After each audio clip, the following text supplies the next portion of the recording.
ಆತ್ಮೀಯ ಸಹೋದರ ಸಹೋದರಿಯರೇ, ಈ ಆಧ್ಯಾತ್ಮಿಕ ಜಗತ್ತಿಗೆ ತಮ್ಮೆಲ್ಲರಿಗೂ ಹಾರ್ದಿಕ ಸ್ವಾಗತ. ಸೃಷ್ಟಿ ಒಂದು ರಂಗಮಂಚ ಎಂದು ನಾವೆಲ್ಲ ತಿಳಿದಿದ್ದೇವೆ. ಇಲ್ಲಿ ಪ್ರಕೃತಿ, ಪುರುಷ ಹಾಗೂ ಪರಮಾತ್ಮನ ಅದ್ಭುತ ನಾಟಕ ನಡೆಯುತ್ತಿದೆ. ವಾಸ್ತವದಲ್ಲಿ ಪೃಥ್ವಿಯ ಮೇಲೆ ನಾವು ಬಂದಾಗಿನಿಂದ ನಮಗೆ ಅನೇಕ ಜೊತೆಗಾರರು, ಸಹಯೋಗಿಗಳು ಇದ್ದಾರೆ. ಆದರೆ ಈ ಜೊತೆಗಾರ ಸಹಯೋಗಿಗಳಲ್ಲಿ ಮುಖ್ಯ ಪಾತ್ರ ಯಾರದಾಗಿದೆ ಎಂದು ನಿಮಗೆ ತಿಳಿದಿದೆಯೇ? ತಿಳಿದಿಲ್ಲ. ಆದಿ ಕಾಲದಿಂದಲೂ ಪ್ರಾಪ್ತಿಯಾಗಿರುವ ಈ ಸೇವೆಗೆ ನಾವು ಋಣಿಯಾಗಿದ್ದೇವೆ. ವಾಸ್ತವದಲ್ಲಿ ಇವರ ಅಪ್ರತಿಮ ಸೇವೆ ವರ್ಣಿಸಲಸದಳ. ಆದರೂ ಇಷ್ಟೆಲ್ಲ ಉಪಕಾರವನ್ನು ಪಡೆದಿದ್ದರೂ ಸಹ ಮಾನವ ಪ್ರಕೃತಿಗೆ ಕೃತಜ್ಞನಾಗಿಲ್ಲ. ಎಲ್ಲವನ್ನೂ ಧ್ವಂಸ ಮಾಡಿದ್ದಾನೆ. ಅಷ್ಟೇ ಅಲ್ಲ, ಧನ್ಯವಾದಗಳನ್ನು ಅರ್ಪಿಸುವ ಬದಲು ಅನೇಕ ಪ್ರಕಾರದ ಅತ್ಯಾಚಾರವನ್ನು ಸಹ ಮಾಡಿದ್ದಾನೆ. ಇದರ ಪರಿಣಾಮ ಮಾನವ ತನ್ನ ಸುಖ, ಶಾಂತಿ, ಆನಂದ ಎಲ್ಲವನ್ನೂ ಕಳೆದುಕೊಂಡಿದ್ದಾನೆ.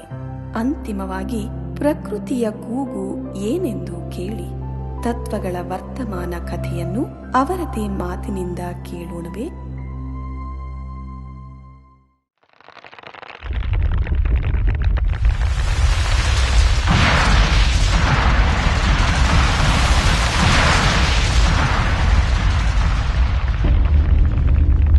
ಆತ್ಮನೇ, ಹೆದರಬೇಡ. ನಾನು ನಿನ್ನ ಎಲ್ಲಕ್ಕಿಂತ ಸಮೀಪಳಾದ ಸಂಗಾತಿ ಪೃಥ್ವಿ.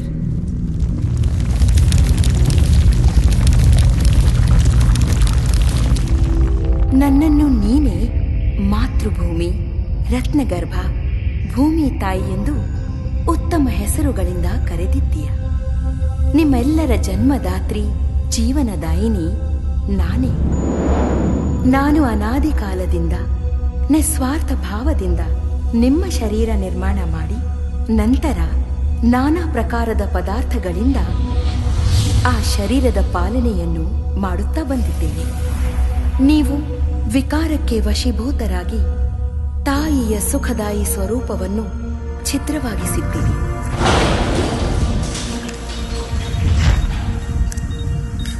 ಇದರ ಪರಿಣಾಮ ಭೂಕಂಪ, ಭೂಕುಸಿತ, ಜ್ವಾಲಾಮುಖಿಯಂತಹ ಭಯಾನಕ ಆಘಾತ ನಿಮ್ಮಲ್ಲಿ ಭಯಭೀತಿಯನ್ನು ಉಂಟುಮಾಡುತ್ತಿದೆ.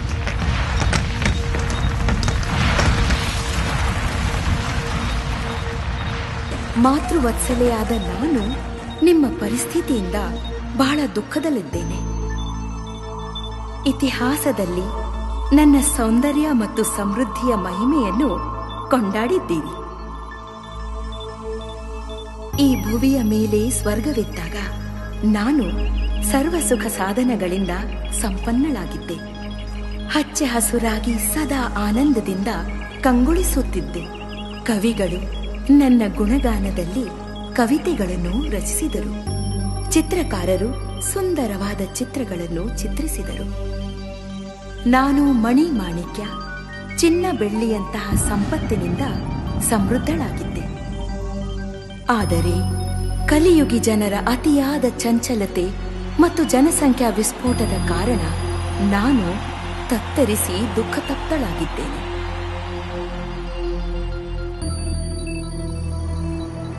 ಮನೆಗಳನ್ನು, ಅಂಗಡಿಗಳನ್ನು ಅಲಂಕರಿಸಲು ನೀವು ನನ್ನ ಶೃಂಗಾರವಾದ ಮರಗಿಡಗಳನ್ನು ಕತ್ತರಿಸಿ ಹಾಕಿದ್ದೀರಿ.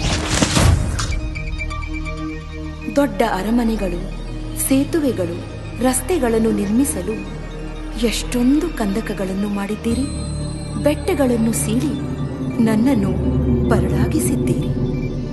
ಈಗ ನಾನು ಸಂಪೂರ್ಣವಾಗಿ ನನ್ನ ಸಮತೋಲನವನ್ನು ಕಳೆದುಕೊಂಡಿದ್ದೇನೆ.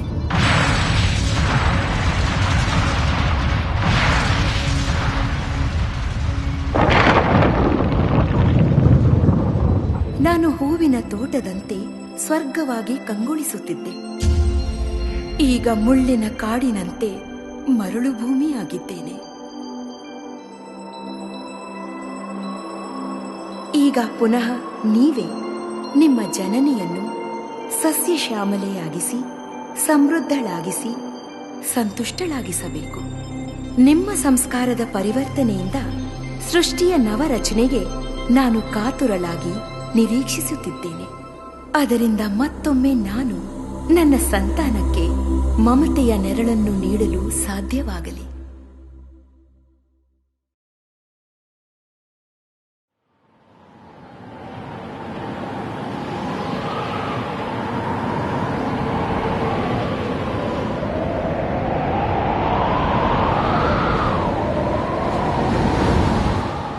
ಸುಯ್ ಸುಯ್.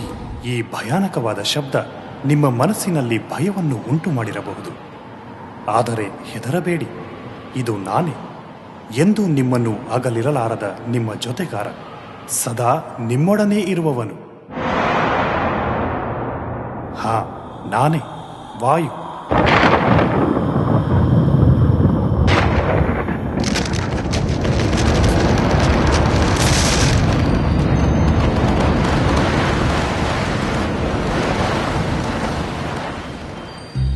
ನಾನು ಇಡೀ ಜಗತ್ತಿಗೆ ನಿಮ್ಮ ಪ್ರಾಣತತ್ವವಾದ ಆಮ್ಲಜನಕವನ್ನು ಪ್ರದಾನ ಮಾಡುತ್ತೇನೆ. ಇಂದ್ರಿಯಗಳ ಮಾಧ್ಯಮದಿಂದ ನೀವು ನನ್ನ ಸ್ಪರ್ಶದ ಅನುಭವ ಪಡೆಯುತ್ತೀರಿ. ಹೂವಿನ ಸುಗಂಧವನ್ನು ನೀವು ನನ್ನ ಪ್ರವಾಹದಲ್ಲಿ ಪ್ರಾಪ್ತಿ ಮಾಡಿಕೊಳ್ಳುತ್ತೀರಿ. ನನ್ನ ಸ್ನೇಹದಲ್ಲಿ ಓಲಾಡುವಂತಹ ಹಸಿರು ತುಂಬಿದ ವೃಕ್ಷಗಳು, ವನಸ್ಪತಿಯು ನನ್ನದೇ ಸ್ವಚ್ಛವಾಗಿ ಬೀಸುವ ಗಾಳಿಯಿಂದ ಶ್ವಾಸವನ್ನು ಪಡೆದುಕೊಂಡು ಪ್ರಫುಲ್ಲಿತವಾಗಿವೆ. ಆದ್ದರಿಂದಲೇ ಜನ ನನ್ನನ್ನು ಪವನ ದೇವನ ರೂಪದಲ್ಲಿ ಪೂಜಿಸುತ್ತಾರೆ. ನಾನು ಅದೃಶ್ಯನಾಗಿರಬಹುದು, ಆದರೆ ನನ್ನ ಪ್ರವಾಹದಲ್ಲಿ ಇಡೀ ಜಗತ್ತು ಸಾಗುತ್ತಿದೆ. ಆದರೂ ಇಂದು ನನ್ನ ಬದಲಾದ ಪರಿಸ್ಥಿತಿಯ ಕಾರಣ ನನ್ನನ್ನು ತಿರಸ್ಕರಿಸಲು ತೊಡಗಿದ್ದೀರಿ. ಏಕೆಂದರೆ ಮಾಲಿನ್ಯವು ನಿಮ್ಮ ಜೀವನವನ್ನು ಕಠಿಣವಾಗಿಸಿದೆ. ಈ ದುರ್ದಶೆಗೆ ಜವಾಬ್ದಾರರು ಯಾರು? ಮನುಷ್ಯರ ಶ್ವಾಸದ ಮೂಲಕ ಹೊರಬಂದ ಕಲುಷಿತವಾದ ಗಾಳಿಯನ್ನು ಶುದ್ಧ ಮಾಡಲು ಪ್ರಕೃತಿ ತಾಯಿಯ ಮರ ಗಿಡಗಳನ್ನು ರಚನೆ ಮಾಡಲಾಗಿದೆ. ದೊಡ್ಡ ದೊಡ್ಡ ಅರಮನೆಗಳನ್ನು ಕಟ್ಟಲು, ಸುಖ ಸಾಧನಗಳನ್ನು ಸೇರಿಸಲು ನೀವು ಪ್ರಕೃತಿಯನ್ನು ವಿನಾಶ ಮಾಡಿದ್ದೀರಿ. ಕಾರ್ಖಾನೆಯ ಹೊಗೆ, ಮೋಟಾರ್ ವಾಹನಗಳಿಂದ ಹೊರಬರುವ ದುರ್ಗಂಧ ನನ್ನನ್ನು ಕಲುಷಿತ ಮಾಡಿಬಿಟ್ಟಿವೆ. ಇಷ್ಟೇ ಅಲ್ಲ, ನೀವು ಪ್ರತಿಯೊಂದು ಕಡೆಯಿಂದ ನಿಮ್ಮ ಸ್ವಾರ್ಥವನ್ನೇ ಸಾಧಿಸಿದ್ದೀರಿ. ಮನುಷ್ಯರೇ, ನೀವು ನನ್ನ ಜೊತೆಗಾರರು, ಮಿತ್ರರು. ನಿಮಗೆ ಆನಂದ ಉಂಟು ಮಾಡಲು ನನ್ನ ರಚನೆಯಾಗಿದೆ. ವಾಸ್ತವದಲ್ಲಿ ಪ್ರಕೃತಿಯ ನಿಯಮಗಳ ಉಲ್ಲಂಘನೆ ಮಾಡುತ್ತಾ ಮನುಷ್ಯನ ಕರ್ಮವೇ ಭ್ರಷ್ಟವಾಗಿ ಬಿಟ್ಟಿದೆ. ಆದ್ದರಿಂದ ಎಚ್ಚರಿಕೆ, ಎದ್ದೇಳಿ ಮತ್ತು ಈ ಸತ್ಯವನ್ನು ಮನಗಾಣಿ. ಮಾನವನ ಮನಸ್ಸಿನ ಮಲಿನತೆಯೇ ಈ ಜಗತ್ತಿನ ಮಲಿನತೆಗೆ ಮೂಲ ಕಾರಣವಾಗಿದೆ. ಬನ್ನಿ, ಮನಸ್ಸಿನ ಅಸುರ ವೃತ್ತಿಯನ್ನು ಸಮಾಪ್ತಿ ಮಾಡುವ ಪ್ರಯತ್ನವನ್ನು ಮಾಡೋಣ. ಏಕೆಂದರೆ ಸಂಸ್ಕಾರದ ಪರಿವರ್ತನೆಯ ಮೂಲಕ ಜಗತ್ತಿನ ಪರಿವರ್ತನೆಗೆ ಇದೇ ಉಚಿತವಾದ ಸಮಯ. ಈಗ ಇಲ್ಲದಿದ್ದರೆ ಇನ್ನೆಂದಿಗೂ ಇಲ್ಲ.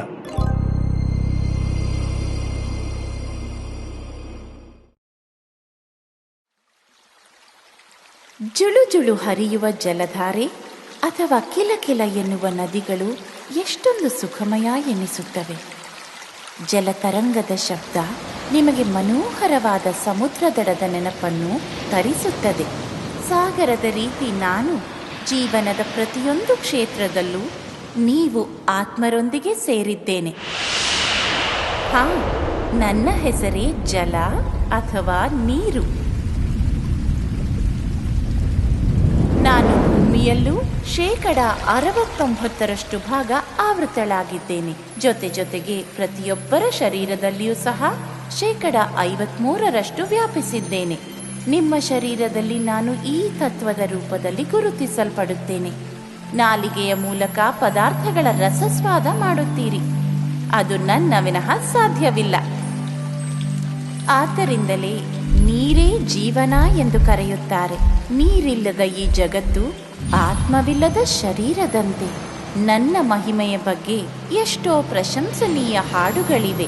ಎಲ್ಲಿ ನೀರಿನ ಅಭಾವ ಉಂಟಾಗುತ್ತದೋ ಅಲ್ಲಿ ನನ್ನನ್ನು ಹಾಲಿನ ಮತ್ತು ಜೇನಿನ ಹೊಳೆ ಎಂದು ಕರೆಯುತ್ತಾರೆ.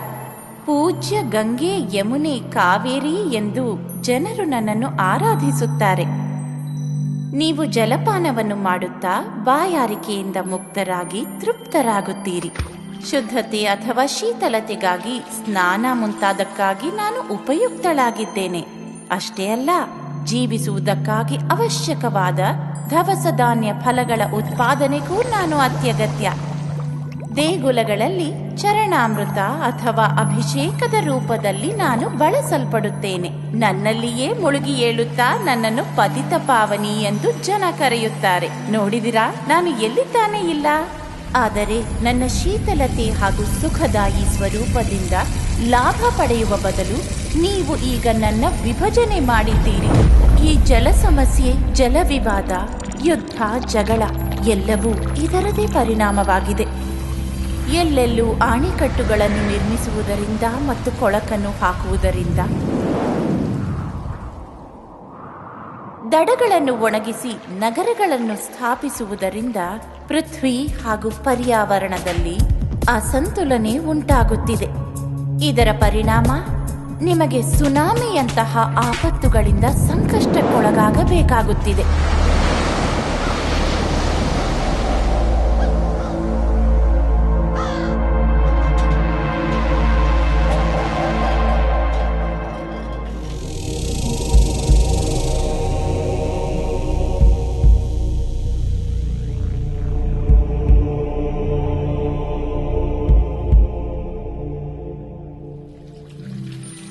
ನಾನು ಅಮೃತಮಯಿ ನದಿಗಳಲ್ಲಿ ನಿರ್ಮಲಧಾರೆಯಾಗಿ ಹರಿಯುತ್ತಾ ಇರುತ್ತಿದ್ದೆ. ಎಲ್ಲವನ್ನೂ ಪರಿಶುದ್ಧ ಮಾಡುವಂತಹ ನಾನು ಈಗ ಇಷ್ಟೊಂದು ಮಲಿನಳಾಗಿ ಬಿಟ್ಟಿದ್ದೇನೆ. ನನ್ನನ್ನೇ ಶುದ್ಧ ಮಾಡುವ ಅವಶ್ಯಕತೆ ಬಂದು ಬಿಟ್ಟಿದೆ.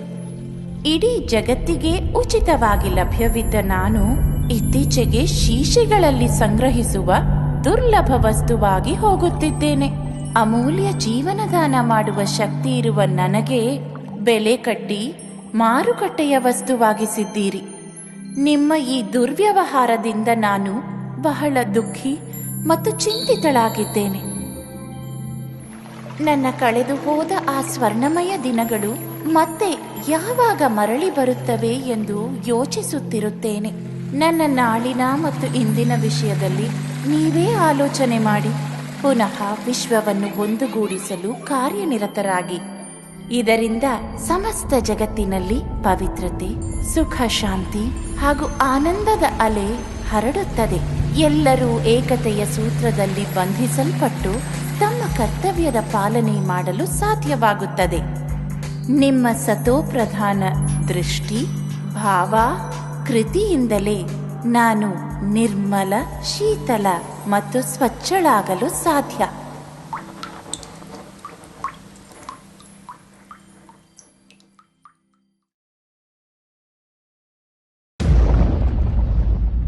ನನ್ನ ಪವಿತ್ರ ಸೇವೆಯ ಬಗ್ಗೆ ಅರಿಯದವರು ಈ ಜಗತ್ತಿನಲ್ಲಿ ಯಾರೂ ಇಲ್ಲ ಎಂದುಕೊಳ್ಳುತ್ತೇನೆ.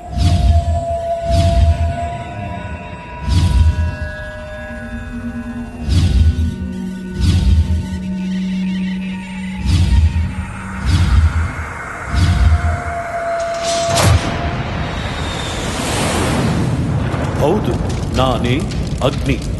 ಭೂಮಿಯ ಅಸ್ತಿತ್ವ ಹಾಗೂ ವಿಕಾಸದಲ್ಲಿ ನನ್ನ ಆಧಾರವಿದೆ, ಏಕೆಂದರೆ ನಾನೇ ಸೂರ್ಯ. ನನ್ನ ಪ್ರಕಾಶದ ಬಲದ ಮೇಲೆ ನೀವು ಜಗತ್ತನ್ನು ನೋಡುತ್ತಿದ್ದೀರಿ. ನನ್ನ ವಿನಃ ನಿಮ್ಮ ಜೀವನ ಅಂಧಕಾರಮಯ. ಕೇವಲ ಹಗಲಿನಲ್ಲಿ ಮಾತ್ರವಲ್ಲ, ರಾತ್ರಿಯಲ್ಲೂ ಸಹ ನಾನೇ ಪ್ರಕಾಶವನ್ನು ನೀಡುತ್ತೇನೆ. ನನ್ನ ವಿಭಿನ್ನ ಶಕ್ತಿ ನಿಮ್ಮ ನಿತ್ಯದ ಅವಶ್ಯಕತೆಗಳನ್ನು ಪೂರೈಸುತ್ತದೆ. ಬೆಳಕು ಅಥವಾ ಉಷ್ಣತೆಯನ್ನು ನೀಡುವುದರ ಜೊತೆಗೆ ವರ್ಷಧಾರೆ ಹಾಗೂ ಋತುಗಳ ಪರಿವರ್ತನೆಗೂ ಸಹ ನಾನೇ ನಿಮಿತ್ತಕಾರಕನಾಗಿದ್ದೇನೆ. ಅಡುಗೆ ಮನೆಯಲ್ಲಿ ಇಂಧನದ ರೂಪದಲ್ಲಿ ನನ್ನದೇ ಪ್ರಯೋಗವಾಗುತ್ತಿದೆ. ಮಂದಿರಗಳಲ್ಲಿ ಉಪಯೋಗಿಸಲ್ಪಡುವ ದಿವ್ಯ ಜ್ಯೋತಿ ಕೂಡ ನಾನೇ. ನನ್ನದೇ ಜ್ವಾಲೆಯಿಂದ ಮೃತರ ಶರೀರದ ದಹನ ಸಂಸ್ಕಾರವನ್ನೂ ಮಾಡಲಾಗುತ್ತದೆ. ನಾನು ನಿಮ್ಮ ಜೀವನದ ಪ್ರತಿಯೊಂದು ಕ್ಷೇತ್ರದಲ್ಲೂ ಆಶ್ರಯವನ್ನು ನೀಡುತ್ತಿದ್ದೇನೆ. ಆದರೆ ಕೆಲವೊಮ್ಮೆ ನನ್ನ ಉಪಯುಕ್ತತೆಯನ್ನು ಧ್ವಂಸಾತ್ಮಕ ಕಾರ್ಯಕ್ಕೂ ಸಹ ಬಳಸಲಾಗುತ್ತಿದೆ. ಕ್ರೋಧ ಅಥವಾ ಹಿಂಸೆಗೆ ವಶರಾಗಿ ಸರ್ಕಾರಿ ಅಥವಾ ಸರ್ಕಾರೇತರ ಸಂಪತ್ತನ್ನು ಹಾಳು ಮಾಡಲಾಗುತ್ತಿದೆ. ನಿಮ್ಮ ಪರಾಕ್ರಮವನ್ನು ನಿರೂಪಿಸಲು ಯುದ್ಧದಲ್ಲಿ ನನ್ನ ದುರುಪಯೋಗವನ್ನು ಮಾಡಿ ನಿಮ್ಮ ಅಹಂಕಾರವನ್ನು ಸಾಧಿಸಿಕೊಳ್ಳುತ್ತೀರಿ.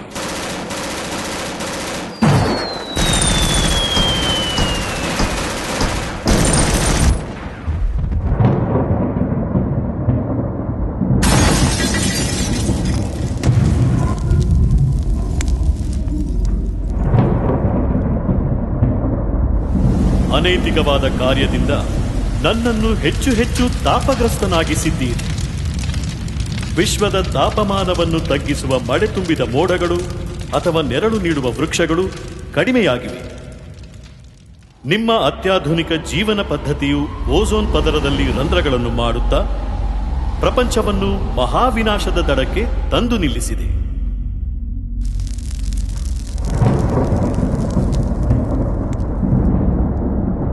ಸೃಷ್ಟಿಯ ಆದಿಕಾಲದಲ್ಲಿ ನಾನು ಶಾಂತನಾಗಿದ್ದೆ. ದಿವ್ಯ ಸೃಷ್ಟಿಯಲ್ಲಿ ನಿಮಗೆ ಅಗತ್ಯವಿದ್ದಷ್ಟು ಶಾಖವನ್ನು ಮಾತ್ರ ನೀಡುತ್ತಿದ್ದೆ. ನನ್ನಿಂದ ಯಾರಿಗೂ ಹಾನಿಯಾಗುತ್ತಿರಲಿಲ್ಲ. ನಾನು 4 ಋತುಗಳನ್ನು ಪ್ರದಾನ ಮಾಡುತ್ತಿದ್ದೆ.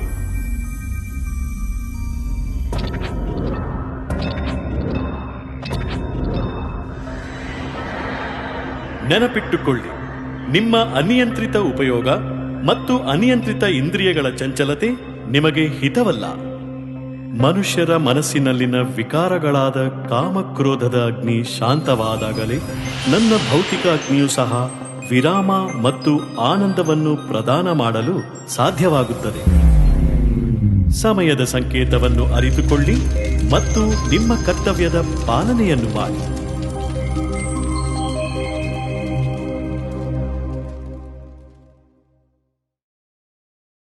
ನನ್ನ ಮಧುರ ಮಕ್ಕಳೇ, ನೀವು ನನ್ನನ್ನು ಈಶ್ವರ, ಅಲ್ಲ, ಶಿವ, ಜಹೋವ, ಗಾಡ್ ಮುಂತಾದ ಹೆಸರಿನಿಂದ ಕರೆಯುತ್ತೀರಿ. ನೀವು ನನಗಾಗಿ ಮಂದಿರ, ಮಸ್ಜಿದ್, ಚರ್ಚ್ ಹಾಗೂ ಗುರುದ್ವಾರಗಳನ್ನು ನಿರ್ಮಿಸಿದ್ದೀರಿ. ನೀವು ವೇದಶಾಸ್ತ್ರ ಮುಂತಾದ ಅನೇಕ ಧರ್ಮದ ಪುಸ್ತಕಗಳನ್ನು ಬರೆದಿರಿ. ನನ್ನ ಬಳಿ ತಲುಪಲು ನೀವು ಪೂಜೆ, ಅರ್ಚನೆ, ತಪಸ್ಸು ಮುಂತಾದುದನ್ನು ಮಾಡಿದಿರಿ. ನೀವು ನನ್ನ ಹೆಸರಿನ ಮೇಲೆ ಅನೇಕ ಯುದ್ಧಗಳನ್ನು ಸಾರಿದ್ದೀರಿ ಮತ್ತು ನನಗಾಗಿ ಅನೇಕ ತ್ಯಾಗಗಳನ್ನು ಮಾಡಿದಿರಿ. ಆದರೆ ದುರ್ಭಾಗ್ಯವಶ ಯಾರೂ ನನ್ನನ್ನು ಪ್ರಾಪ್ತಿ ಮಾಡಿಕೊಳ್ಳಲು ಆಗಲಿಲ್ಲ. ವಾಸ್ತವದಲ್ಲಿ ನನ್ನನ್ನು ತಿಳಿದುಕೊಳ್ಳುವುದಕ್ಕೆ ಮೊದಲು ನೀವು ಸ್ವಯಂ ಯಾರಾಗಿದ್ದೀರಿ ಎಂಬುದನ್ನು ಅರಿಯುವುದು ಮತ್ತು ಮನಗಾಣುವುದು ಮುಖ್ಯ. ನೀವು ಅಜ್ಞಾನವಶರಾಗಿ ಸ್ವಯಂ ಅನ್ನು ಭೌತಿಕ ಶರೀರವೆಂದು ತಿಳಿದಿದ್ದೀರಿ. ಆದ್ದರಿಂದ ನೀವು ಜಾತಿ, ಧರ್ಮ, ಬಣ್ಣ, ಭಾಷೆ, ರಾಷ್ಟ್ರೀಯತೆಯ ಹೆಸರಿನ ಮೇಲೆ ಭೇದ ಭಾವ ಮಾಡುತ್ತೀರಿ. ಸ್ಥೂಲ ನೇತ್ರದಿಂದ ಕಂಡುಬರುವಂತಹ ಈ ನಶ್ವರ ಶರೀರ ನೀವಲ್ಲ. ನೀವು ಅವಿನಾಶಿ ಆತ್ಮರಾಗಿದ್ದೀರಿ. ಭ್ರುಕುಟಿಯ ಮಧ್ಯದಲ್ಲಿ ಸ್ಥಿತರಾಗಿ ಈ ಶರೀರವನ್ನು ನಿಯಂತ್ರಣ ಮಾಡುತ್ತೀರಿ. ಸ್ವಯಂ ಅನ್ನು ಶರೀರದ ಮೂಲಕ ಕರ್ಮ ಮಾಡುವ ಆತ್ಮ ನಾನು ಎಂಬುದನ್ನು ಅನುಭವಿಸಿರಿ.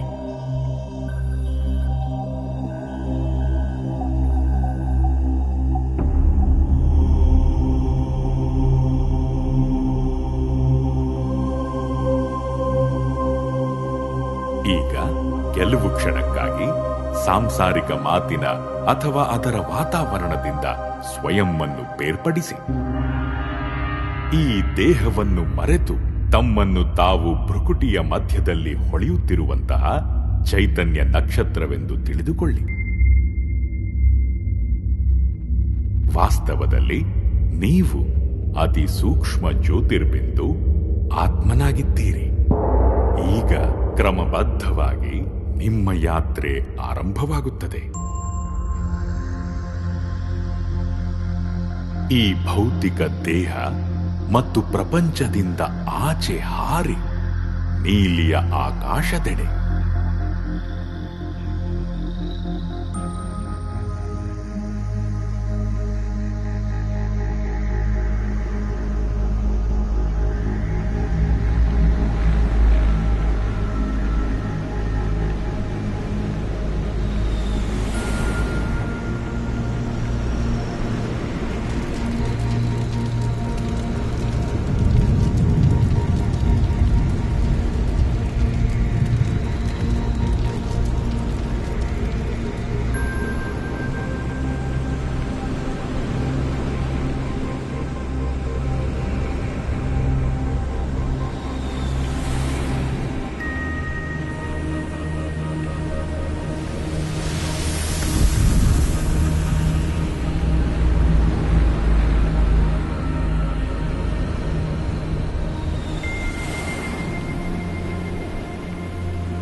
ಸೂರ್ಯ, ಚಂದ್ರ, ನಕ್ಷತ್ರ ಮಂಡಲಕ್ಕಿಂತಲೂ ದೂರ.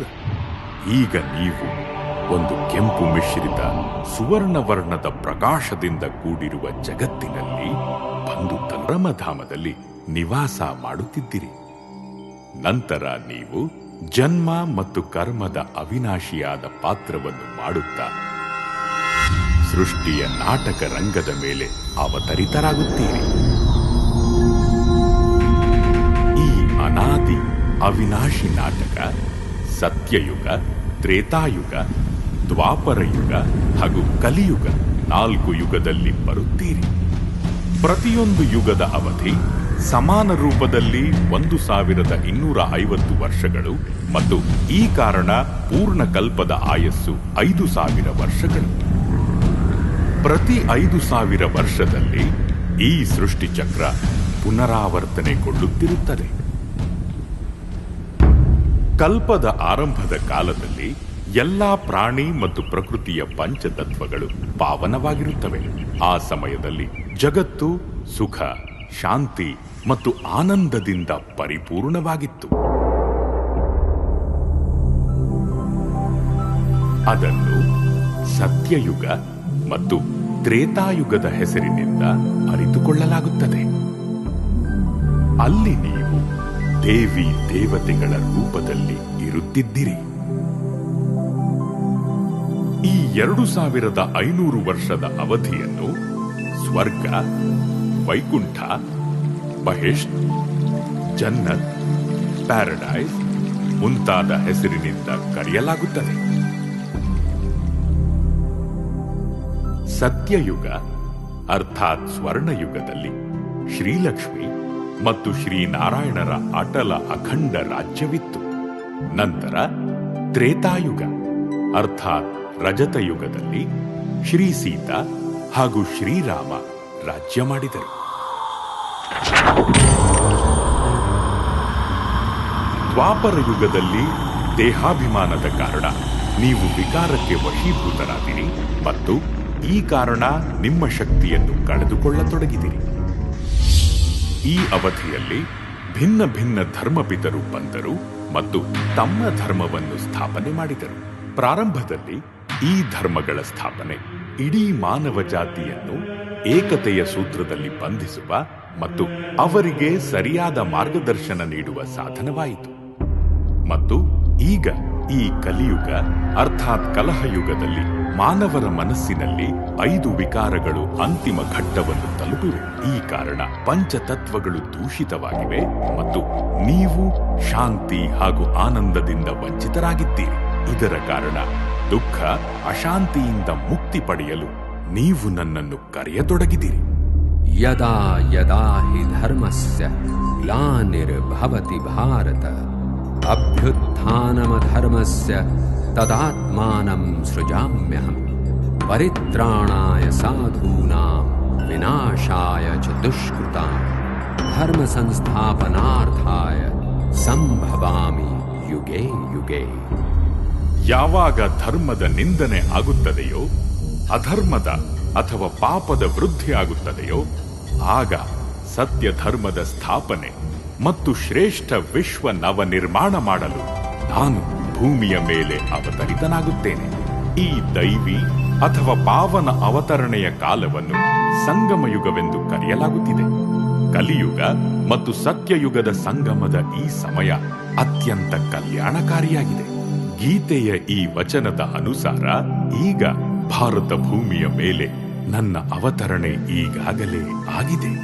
ಪ್ರಜಾಪಿತ ಬ್ರಹ್ಮರವರ ಸಾಕಾರ ಮಾನವ ತನುವಿನಲ್ಲಿ ನಾನು ಪ್ರವೇಶವಾಗಿ ಸಹಜ ಗೀತಾಜ್ಞಾನ ಹಾಗೂ ರಾಜಯೋಗದ ಮೂಲಕ ನೀವು ಆತ್ಮರನ್ನು ಪಾವನರನ್ನಾಗಿ ಮಾಡುವ ಬೃಹತ್ ಕಾರ್ಯದಲ್ಲಿ ತೊಡಗಿದ್ದೇನೆ. ಈಗ ದೇಹ ಸಹಿತ ದೇಹದ ಎಲ್ಲಾ ಸಂಬಂಧವನ್ನು ಮರೆತು ಸ್ವಯಂವನ್ನು ಆತ್ಮನಿಶ್ಚಯ ಮಾಡಿಕೊಂಡು ಪರಮಪಿತ ಪರಮಾತ್ಮನಾದ ನನ್ನ ನೆನಪು ಮಾಡಿ. ಇದೇ ರಾಜಯೋಗವಾಗಿದೆ. ಇದರ ಮೂಲಕ ನಿಮ್ಮ ಜನ್ಮ ಜನ್ಮಾಂತರದ ವಿಕರ್ಮ ಭಸ್ಮವಾಗುತ್ತದೆ ಮತ್ತು ನೀವು ಸರ್ವಗುಣ ಹಾಗೂ ಸರ್ವಶಕ್ತಿ ಸಂಪನ್ನರಾಗುತ್ತೀರಿ. ನೆನಪಿಟ್ಟುಕೊಳ್ಳಿ, ಪ್ರಕೃತಿಯ ಪಂಚತತ್ವವು ಸಹ ನಿಮ್ಮ ಈ ಸಂಪನ್ನತೆಯ ನಿರೀಕ್ಷಣೆ ಮಾಡುತ್ತದೆ. ನನ್ನ ಪ್ರಿಯ ಮಕ್ಕಳೇ, ಯಾರನ್ನು ನೀವು ಅನೇಕ ವರ್ಷಗಳಿಂದ ಹುಡುಕುತ್ತಿದ್ದೀರೋ ಅದೇ ನಾನಾಗಿದ್ದೇನೆ. ನಾನು ನಿಮ್ಮ ಅನಾದಿ ಪಿತನಾಗಿದ್ದೇನೆ. ನಾನು ಯಾರಾಗಿದ್ದೇನೆಯೋ ಹೇಗಿದ್ದೇನೆಯೋ ಹಾಗೆಯೇ ತಿಳಿದುಕೊಳ್ಳಿ ಮತ್ತು ನನ್ನ ಶ್ರೀಮತದಂತೆ ನಡೆಯಿರಿ. ಮುಂಬರುವ ಸ್ವರ್ಣಮಯ ಯುಗದಲ್ಲಿ ನೀವು ಅನೇಕ ಜನ್ಮಗಳ ಶ್ರೇಷ್ಠ ಭಾಗ್ಯವನ್ನು ಪ್ರಾಪ್ತಿ ಮಾಡಿಕೊಳ್ಳಲು ಸಾಧ್ಯವಾಗುತ್ತದೆ. ಓಂ ಶಾಂತಿ.